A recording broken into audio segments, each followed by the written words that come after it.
With the release of Iron Man 13 years ago, the superhero genre blew up to mainstream popularity in ways no one really thought possible for the niche media.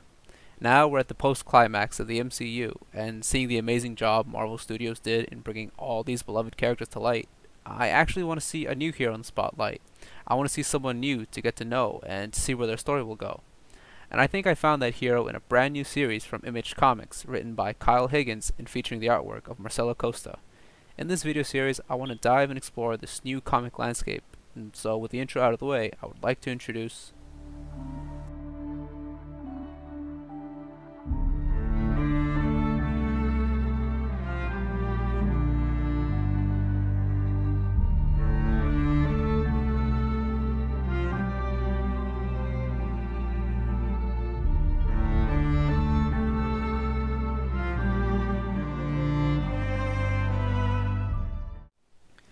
We're introduced to our protagonist, Nathan Burnett, and the first thing we learn about him is that he's in crippling debt and stuck working a rideshare gig in LA.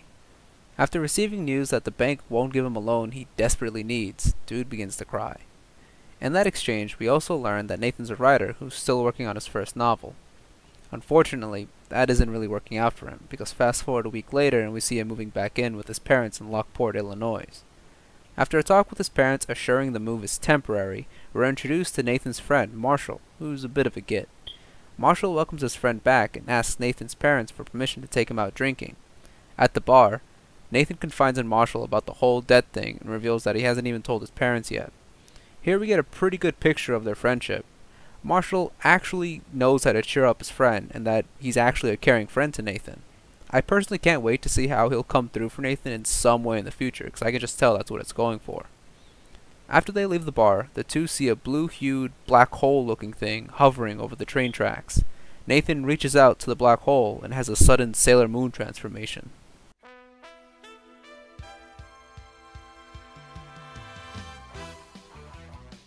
We finally get a clear first look at our protag in full hero regalia.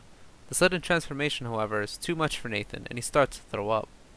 Luckily, the throw up goes through the helmet, which is super interesting. Could the suit not actually be there, and it's just a projection of light or something? Anyways, two cops catch them off guard and warn them to get off the train tracks. A drunk and belligerent Marshall says they have the right to assembly and starts to argue with them. I sympathize with Marshall's anti-cop sentiment, but it's actually really irritating here. The cop's warning comes through though, and a train speeds up behind Marshall and Nathan. Nathan pushes Marshall off the tracks, but in that reflexive moment, his powers activate and we get a first glimpse at the suit's capabilities. Nathan uses some sort of gravitational manipulation and has the cops, their car, and the whole train in the air. Those things can weigh anywhere between 4,000 to 20,000 tons, so the fact that Nathan lifted all that without even trying is pretty telling of the suit's gravity bending abilities. After putting everything down, Nathan and Marshall fly away from the cops and showcase another ability. Is Nathan actually flying here, or is he just using gravity manipulation? Anyways, they find a nice water tower to land and digest everything. Nathan starts to freak out, and his suit starts reacting to the intense stress he's in, and builds up what seems to be some sort of energy. With Marshall's help though, Nathan regains his composure and consciously has the helmet go away.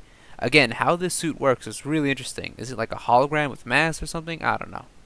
After a spat between the two, Nathan finally reveals what's been eating away at him. He reveals that his time in LA was admittedly wasted. The closest he ever got to success was when an agent was opened to Nathan's hypothetical book 4 years ago. He confesses that he fears that he never got to see what he's capable of.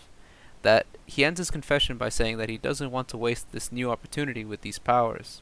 Here we get the most relatable moment with Nathan. He fears that he will never know his true potential because he let his opportunity slip away. He had no agency. Marshall comforts Nathan and reminds him that he's a caring guy who can use these powers to help him with his writing.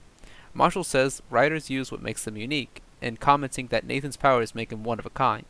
A bit of irony, as in the ending panels we are shown what seems to be a Radiant Red robbing a bank. Issue 1 is a great start to the series, giving us an easy-to-follow origin story and leaving readers with an excitement and curiosity of where the story will go. We met the important supporting characters like Marshall, and we got a great glimpse of the cool powers of our hero. All of this and an exciting lead-up to what could be the main antagonist of the series. Overall, I think the pacing of the first issue is great, and I genuinely recommend the series to anyone looking to get into comics, and anyone who's already been into comics. Just a small side note, I was browsing the comics section at a Newberry when I saw the covers for Radiant Black, and the hero's look won me over. Seeing all the really cool cover art side by side made me impulse buy the first 4 issues. I'm really looking forward to being a fan of the series and helping catalog the powers and lore of Radiant Black. Anyways, thank you for your time everyone, and thanks for watching.